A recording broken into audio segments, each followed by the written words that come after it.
ये है fungus.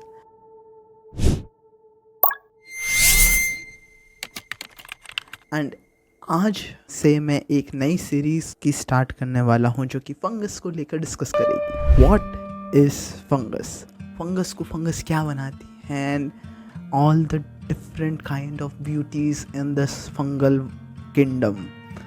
And on a side note, मेरे को फंगस बहुत पसंद है and that's why I am doing this series. जब हम लोग फंगस की स्टडी करते हैं तो उसको माइकोलॉजी कहते हैं। माइको आता है ग्रीक वर्ड से, दैट इज़ मशरूम। तो मशरूम की स्टडी इज़ माइकोलॉजी। अगर अपन लोग सिस्टमैटिकली देखा जाए तो फंगस की स्टडी 250 साल पुरानी है। बट ये जो फंगस है इसका इस्तेमाल हम लोग कर रहे हैं जब से इंसान की सिविलाइजेशन की स्टार्टिंग हुई है। जो इजिप्शियंस थे वो फर्मेंटेशन को भगवान का गिफ्ट मानते थे। एंशियंट ग्रीक, रोमन डायनोसियस और ब्रैकियस नाम के देवताओं को पूजते थे। ये जो देवता हैं वो फर्मेंटेशन और फंगस को रिप्रेजेंट करते हैं। अगर ईस्ट नहीं होता तो ना हमें वाइन मिलती और ना ब्रेड, और जीसस का भी नाम नहीं होता फिर, क्योंकि अगर वाइन ही नहीं होती तो जीसस क्या बनाते पानी से तो इसीलिए मैं ये कह सकता हूँ कि फंगस अपनी लाइफ में इन्फ्लुएंस किसी ना किसी तरीके से कर रही है। क्वेश्चन अभी भी उठता है कि फंगस है क्या। तो अगर हम लोग ब्रॉडली डिफाइन करें तो fungus is multicellular, eukaryotic, spore producing, achlorophyllic organism with cell walls. जब अपन लोग इस तरीके से डिफाइन कर देते हैं तो फिर यहाँ पर बहुत सारे एक्सेप्शंस भी आ जाते हैं, जैसे कि east is not multicellular fungi, और कई सारी फंगस के पास सेल वॉल नहीं होती, कई सारे फंगस के पास काइटिन के बजाय सेल्यूलोज की सेल वॉल होती है, and different kind of things. हम लोग इस सब में आगे जाकर डिफाइन करेंगे इस सब को, बट ब्रॉडली फंगस यही होती है। एंड ब्रॉडली कहा जाए तो फिर साइंटिस्ट लोगों को इतना भी अकल नहीं है कि दिस इज़ फंगस उस चीज़ को ऊपर स्टिक होकर रख जाए। एक्चुअली फंगस की डेफिनेशन समय के साथ चेंज होती रहती है, एंड कुछ चीज़ें पहले फंगस थी कुछ नहीं थी, ऐसे होता रहता है। बट हम लोग ब्रॉडर टर्म्स के ऊपर इस सीरीज़ में डिस्कस करेंगे। फंगस विथ अ छोटा एफ इज़ ब्रॉड टर्म, और fungus with a capital F is talking about true fungus.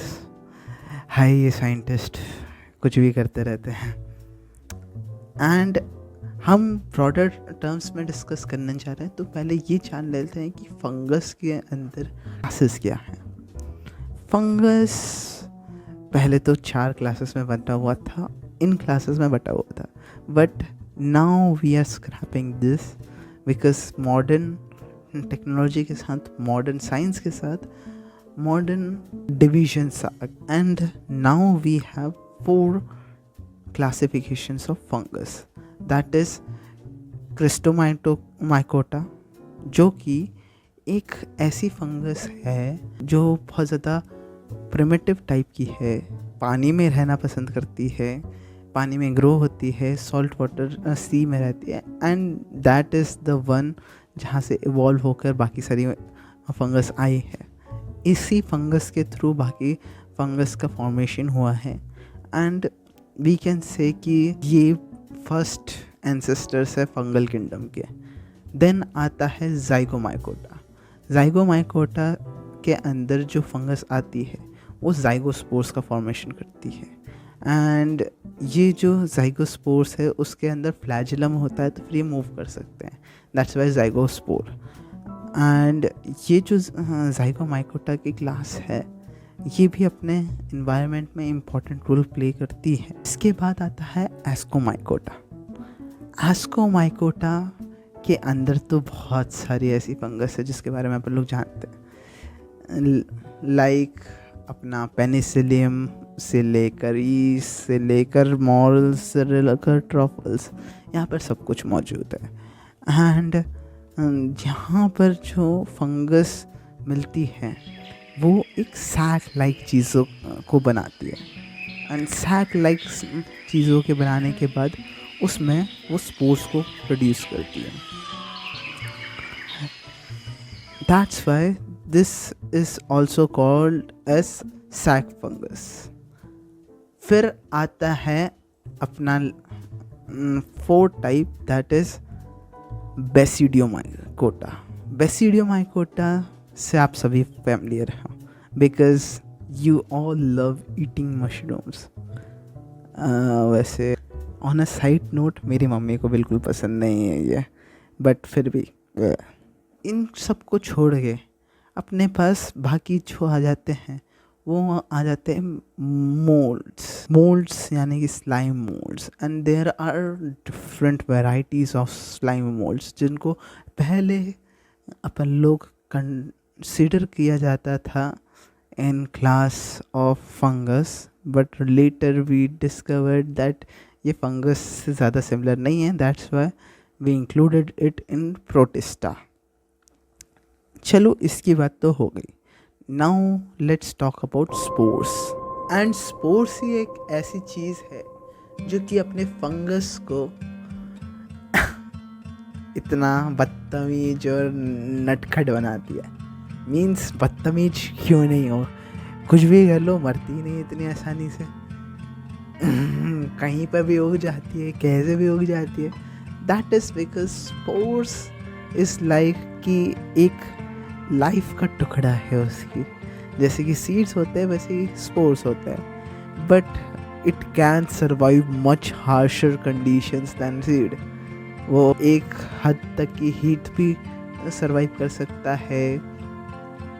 एक तरीके से सब कुछ दुनिया में सर्वाइव कर सकता है लगभग। इवन दो 121 डिग्री सेल्सियस पे 15 PSI पे जब हम लोग वाटर ऑटोक्लेव करते हैं तो फिर they don't survive, but still these spores are present everywhere and ready to live. Spores sexually और एसेक्सुअली भी प्रोड्यूस हो सकते हैं। एंड सेक्सुअली स्पोर्स तब प्रोड्यूस होते हैं जब कंडीशंस ऑप्टिमम हो, उसको चीज़ें थ्राइविंग में मिल रही हो, वो बहुत ज़्यादा ग्रो हो रहा हो, तो फिर कॉन्जुगेशन के मेथड से या फिर दूसरे अलग सेक्सुअल रिप्रोडक्शन के मेथड से वो स्पोर्स सेक्सुअल डाइकैरियन स्टेट बनाता है। And that dikaryon stage brings to the point जहाँ पर हम लोग ये जानते हैं कि एंड डाइकैरियन स्टेज से फिर वो एस्कोस्पोर, जाइगोस्पोर, इप्लानोस्पोर, बेसिडियोस्पोर जैसे डिफरेंट सेक्सुअल स्पोर बनाता है। वहीं अगर कंडीशंस थ्राइविंग नहीं हैं तो फंगस चूज़ करता है एसेक्सुअल स्पोर्स को बनाने के लिए। And at that time asexual spores का फॉर्मेशन होता है, जैसे कि पेनिसिलियम करता है कोनिडिया का, and other kind of asexual spores produce होते हैं and it releases into environment ढूंढने के लिए फिर से एक फेवरेबल कंडीशन को। एंड जब तक फेवरेबल कंडीशन नहीं मिलती तब तक वो ढूंढता रहता है।